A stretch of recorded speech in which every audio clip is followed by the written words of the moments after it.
Pensioner বন্ধুগণ নমস্কার। আজকে আমি আপনাদের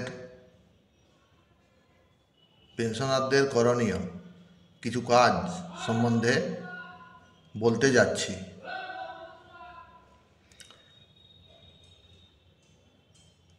এই যে করণীয় কিছু কাজ আছে, এই কাজগুলিকে আমরা 16টি পয়েন্টে ভাগ করেছি। এই যে 16টি পয়েন্ট আছে, এই পয়েন্টগুলি আমাদের প্রাক্তন সম্পাদক মহাশয় শ্রী মানিকচন্দ্র বটব্যল উনি কম্পাইল করেছিলেন যখন উনি সম্পাদক ছিলেন। বর্তমানে উনি বাঁকুড়া কম্পোজিট ইউনিটের সভাপতি এবং জোনাল কমিটির সদস্য। এই কাজটি করার জন্যে ওনাকে অসংখ্য ধন্যবাদ।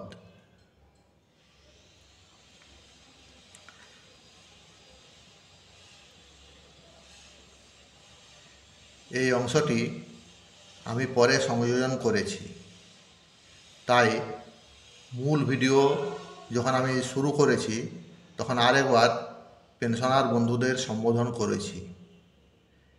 এতে যদি কোনো ত্রুটি হয়ে থাকে তাহলে আমি ক্ষমা প্রার্থী। আসুন এরপর আমরা মূল ভিডিও শুরু করি।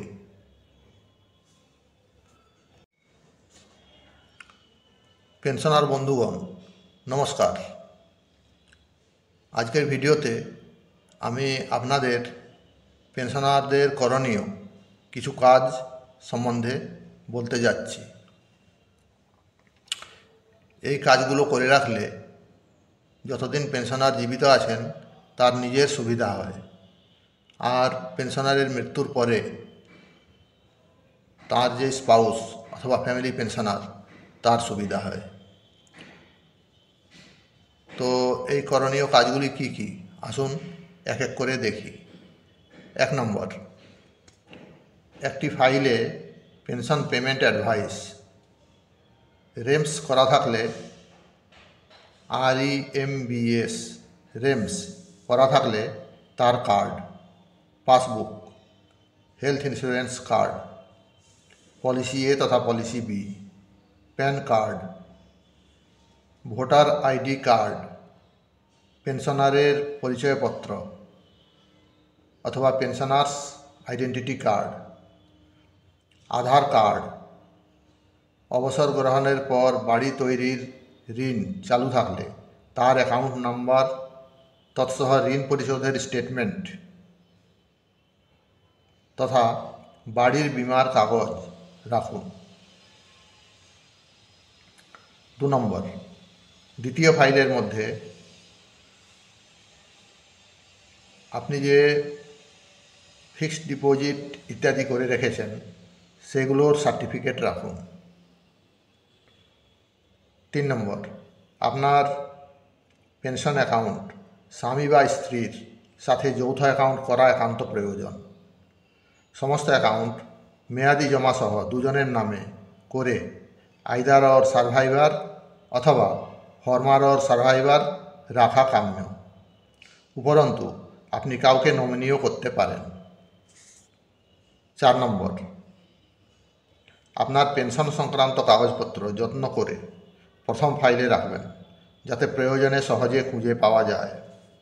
প্রথম ফাইলটিতে পেনশনার্স অ্যাসোসিয়েশনের ঠিকানা, ফোন নাম্বার ও আপনার PF ইন্ডেক্স নাম্বার এবং প্যান নাম্বারটি নিশ্চয়ই লিখে রাখবেন। সম্ভব হলে আপনার অ্যাসোসিয়েশনের সদস্য সংখ্যাটিও লিখে রাখবেন। HRMS-এর পাসওয়ার্ডটি সাবধানে নোট করে রাখবেন। মাঝে মাঝে পরিবর্তন করে পরিবর্তিত পাসওয়ার্ডটিও নোট করে রাখবেন। এটি পরিবারের বাইরে কাউকে জানাবেন না। প্রত্যেকের ইমেল আইডি থাকা আবশ্যিক এবং তা HRMS-এর রেজিস্টার্ড করিয়ে নেবেন। নিজের মোবাইল নাম্বার যা আছে তাও HRMS-এর রেজিস্টার্ড করিয়ে নেবেন। HRMS-এ রেজিস্টার করাতে হলে আপনাকে নিজের পেনশন পেইং ব্রাঞ্চে গিয়ে করাতে হবে। 5 নম্বর, পারিবারিক পেনশন অনুমোদিত আছে কি না এবং 2005 সালের 1 মে থেকে যে পরিবর্তন হয়েছে তার চিঠি আছে কি না দেখে ফাইলে রাখুন। 6, পেনশনারের অবর্তমানে কি করে পারিবারিক পেনশন চালু করতে হবে। মৃত্যুর নথির কপি সহ ডেথ সার্টিফিকেট যে শাখা থেকে পেনশন নেন সেখানে নির্ধারিত আবেদনপত্রে আবেদন করতে হবে এবং pan number, pension account number ও পিএফ ইন্ডেক্স নাম্বারের উল্লেখ করতে হবে। আবেদনপত্রের সাথে 2 কপি ফটো ও লাইফ সার্টিফিকেট ব্যাংকের আধিকারিক দ্বারা প্রত্যায়িত জমা করতে হবে। অর্থাৎ KYC documents duly verified by branch official ও তার সাথে দিতে হবে। 7 নম্বর, পারিবারিক পেনশন চালু হলে ওই শাখা থেকে পরিচয়পত্র আইডেন্টিটি কার্ড জোগাড় করতে হবে। 8 নম্বর, ব্যাংকের সব কাজেই প্যান নাম্বার আবশ্যক, অতএব স্বামী বা স্ত্রীর প্যান কার্ড না থাকলে অবশ্যই করে রাখবেন। 9, প্রত্যেক বৎসর ফেব্রুয়ারি ও আগস্ট মাসে মহার্ঘ ভাতার অথবা ডিয়ারনেস রিলিফ পরিবর্তন হয়। ওই 2 মাসে সামগ্রিকভাবে পেনশন, পারিবারিক পেনশন বেড়েছে কিনা নজর রাখুন, অন্যথায় ব্যাংক ও অ্যাসোসিয়েশনের দৃষ্টি আকর্ষণ করুন। 10, প্রত্যেক বৎসর নভেম্বর মাসের মধ্যে পেনশনার্স, পারিবারিক পেনশনার্সদের কর্তব্য হল নিজের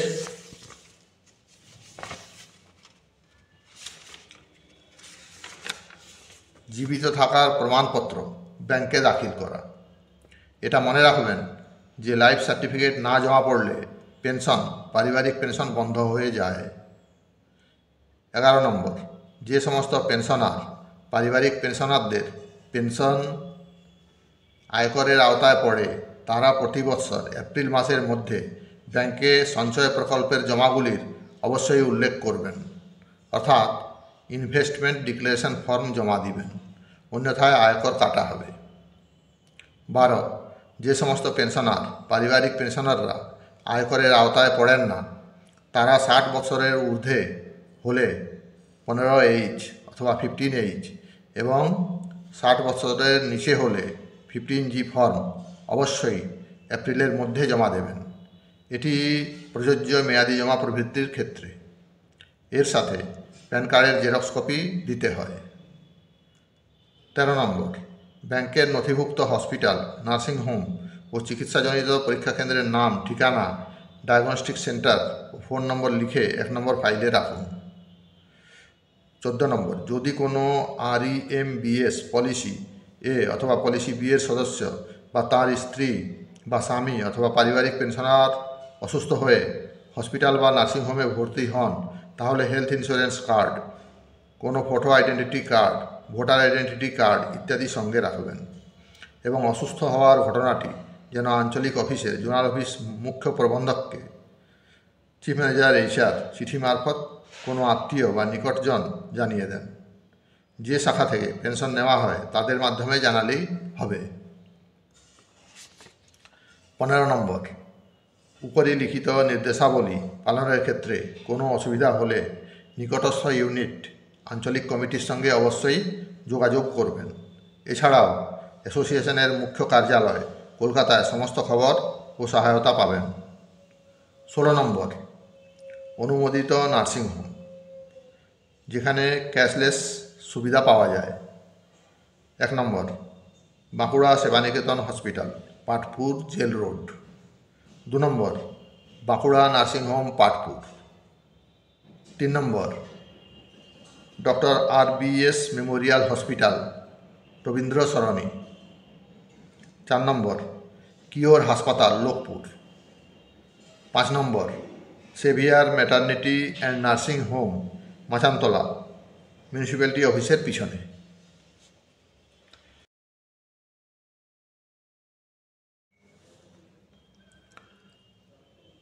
এই যে আমি কয়েকটা নার্সিং হোম অথবা হাসপাতালের নাম বললাম, এইগুলো সবই বাঁকুড়া শহরে অবস্থিত। এরকম পশ্চিমবঙ্গের বিভিন্ন শহরে, কলকাতাতে এমন অনেক নার্সিংহোম বা হাসপাতাল আছে যেখানে পলিসি এ অথবা পলিসি বি কার্ড দেখালে ক্যাশলেস সুবিধা পাওয়া যায়। পুরো ভারতের মধ্যেও এরকম অনেক নার্সিংহোম বা হাসপাতাল আছে যেখানে ক্যাশলেস সুবিধা পাওয়া যায়। বিস্তারিত জানার জন্যে আমরা যখন পলিসি এ বা পলিসি বি কার্ড পেয়ে থাকি, তার মধ্যে একটা লিফলেট থাকে। সেই লিফলেটের মধ্যে আমরা যদি দেখি, তখন আমরা সমস্ত নার্সিংহোম বা হাসপাতাল যেগুলোতে ক্যাশলেস সুবিধা পাওয়া যায় তার নাম দেওয়া থাকে। তো যে করণীয় কাজগুলি বলা হয়েছে সেগুলো অবশ্যই আপনারা করবেন, এতে সকলেরই সুবিধা হবে। এই বলে আমি আজকের ভিডিও শেষ করছি। নমস্কার, ধন্যবাদ।